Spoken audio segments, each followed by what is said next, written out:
Good morning, students. Welcome in your English class, students. Today we are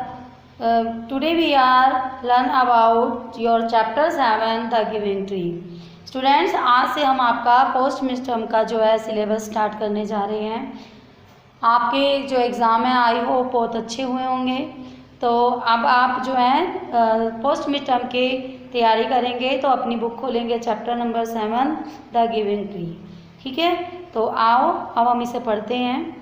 have you ever felt a deep connection with anything in your surroundings? क्या तुम्हारा कभी गहरा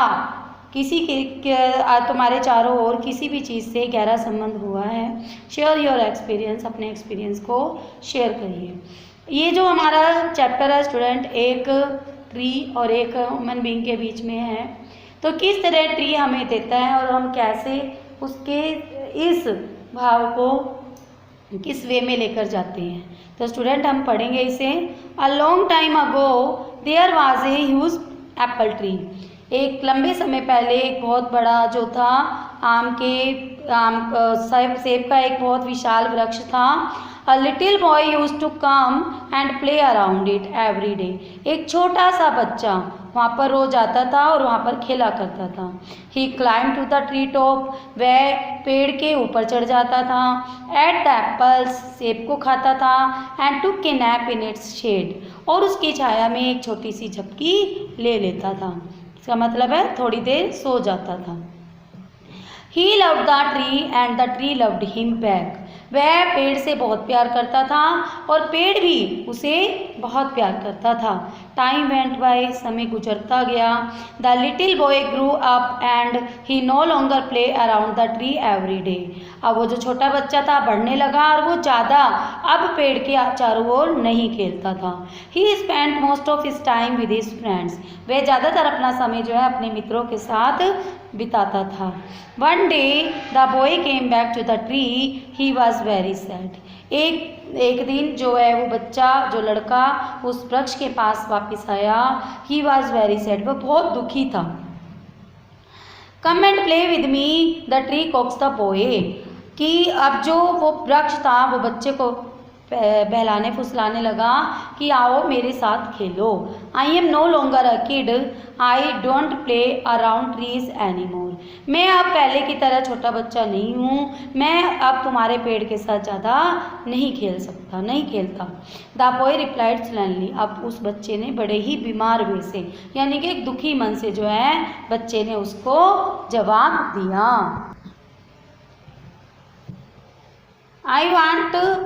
I want toys. I need money to buy them. मैं जो है खिलौने लेना चाहता हूँ और जिसे खरीदने के लिए मेरे पास पैसे नहीं हैं. बच्चा क्यों दुखी था?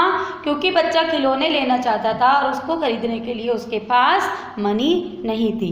Sorry but I don't have money. But you can pick all my apples and sell them. Then you will have money. तो अब वृक्ष क्या कहता है कि मेरे पास पैसे तो नहीं है. हाँ, तुम मेरे सेबों को तोड़कर उन्हें बेचकर पैसे ला सकते हो. पैसे ला सकोगे. The boy like the idea very much. अब उस लड़के को उनके विचार बहुत अच्छे लगे. He got excited. वह बहुत खुश हुआ. He plucked all the apples from the tree and left happily. और उसने क्या करा? वृक्ष के सारे पेड़ जो सेब थे उसको तोड़ लिया और जो है बहुत ही खुशी खुशी वहाँ से चला गया. The tree didn't see the boy for a very long time after that.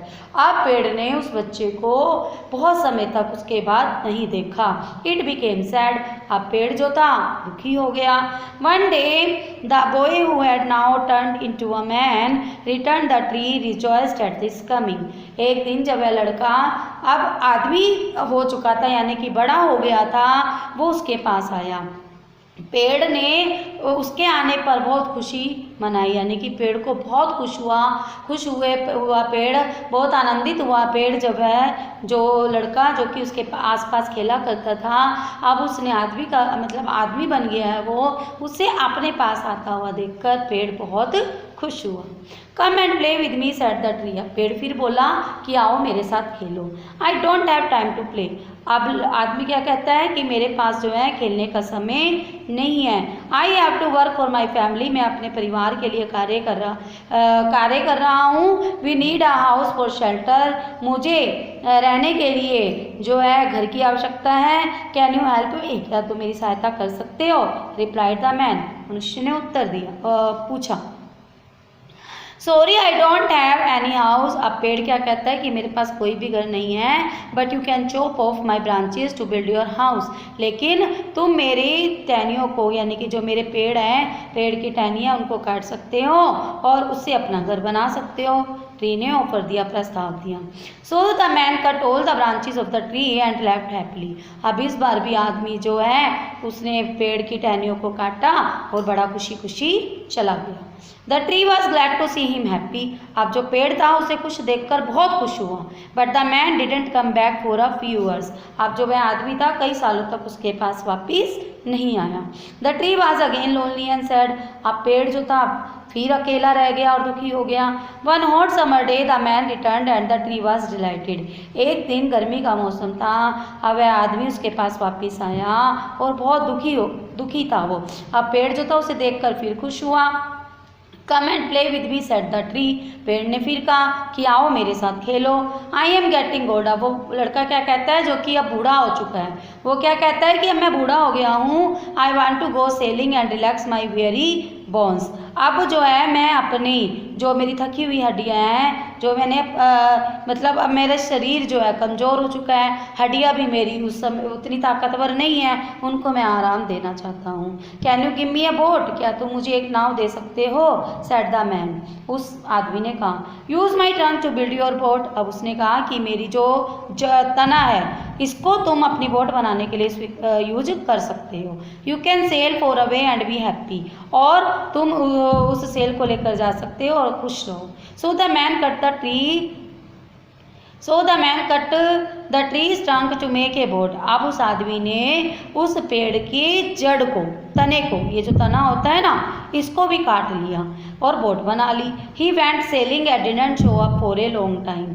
अब वो नाव चलाने चला गया और वहाँ पर काफ़ी लंबे समय तक दिखाई नहीं दिया। Finally the man returned after many years. आखिर में जो वो व्यक्ति था कई सालों बाद वहाँ वापस आया। Sorry my boy but I don't have anything for you any मोर। अब पेड़ क्या कहता है कि मैं तुमसे माफ़ी मांगता हूँ कि अब मेरे पास तुम्हें देने के लिए कुछ भी नहीं है। I don't have anything for you any more. No more apples and wood said the tree. उसने कहा ना तो मेरे पास लकड़ी है और ना ही मेरे पास सेब है। No problem I neither have any teeth to bite apples no do I need wood. अब वो व्यक्ति क्या कहता है कि ना तो मेरे दांत है कि मैं सेब खा सकूं और ना ही मुझे लकड़ी की आवश्यकता है। उस आदमी ने उत्तर दिया। I really can't give you anything the only thing left are my dying roots. मैं तुम्हें वास्तव में कुछ नहीं दे सकता, केवल ये जो मेरी मरी हुई जड़ें हैं इन्हीं को ही मैं तुम्हें दे सकता हूँ। The tree said with tears. अब उस पेड़ ने रोते हुए कहा। I don't need much now just a place to sit and rest replied the man. अब वो व्यक्ति क्या कहता है कि मुझे किसी चीज़ की आवश्यकता नहीं है, केवल एक स्थान की आवश्यकता है जहाँ पर मैं बैठ सकता हूँ। उस आदमी ने उत्तर दिया। Come sit down on my stump and rest. आओ मेरे जो बचा हुआ जो जड़ का टुकड़ा है, स्टम्प है, टूट है, उस पर बैठ जाओ। The man set down. अब वो आदमी बैठ गया। The tree was glad and smile through it's tears. अब वो जो पेड़ था वो खुश हुआ और हंसने लगा और अपने इट्स टीयर्स यानी कि अपने जो उसके आंसुओं के द्वारा वह उस हंसने लगा।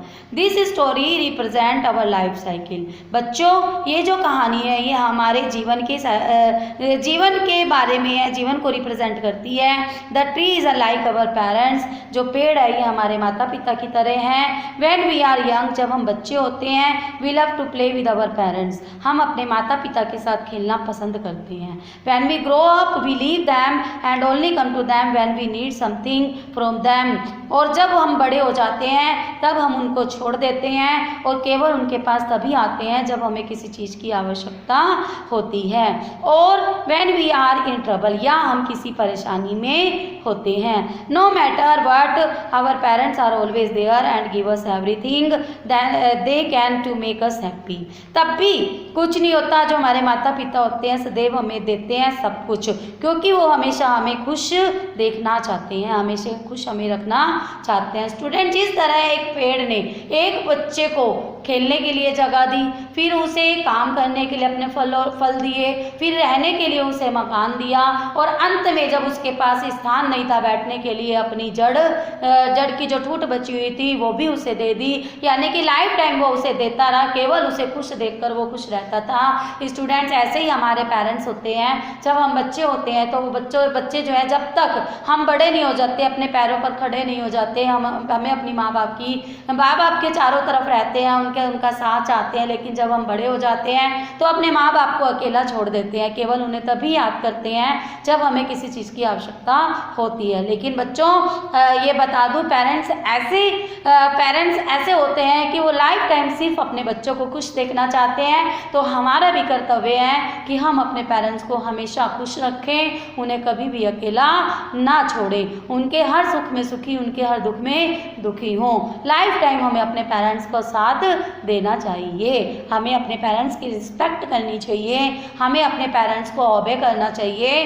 तो स्टूडेंट्स, आप जो है, ये जो हमारा चैप्टर है शेल सिल्वर्टेन को ब्रिज्ड वर्जन के द्वारा ये चैप्टर दिया गया है, तो इससे हमें यही शिक्षा मिलती है स्टूडेंट्स कि we always respect and obey our elders और our parents.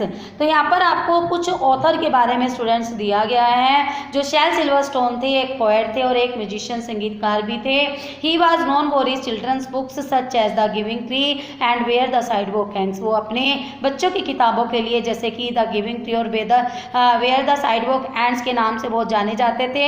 The giving tree has been translated into more than 30 languages. और जो ये चैप्टर है हमारा गिविंग ट्री, ये 30 से भी ज़्यादा भाषाओं में जो है ट्रांसलेट हो चुका है। He was born on September 25, 1930 in Chicago. उनका जन्म 25 सितंबर सन 1930 में चिकागो में हुआ था।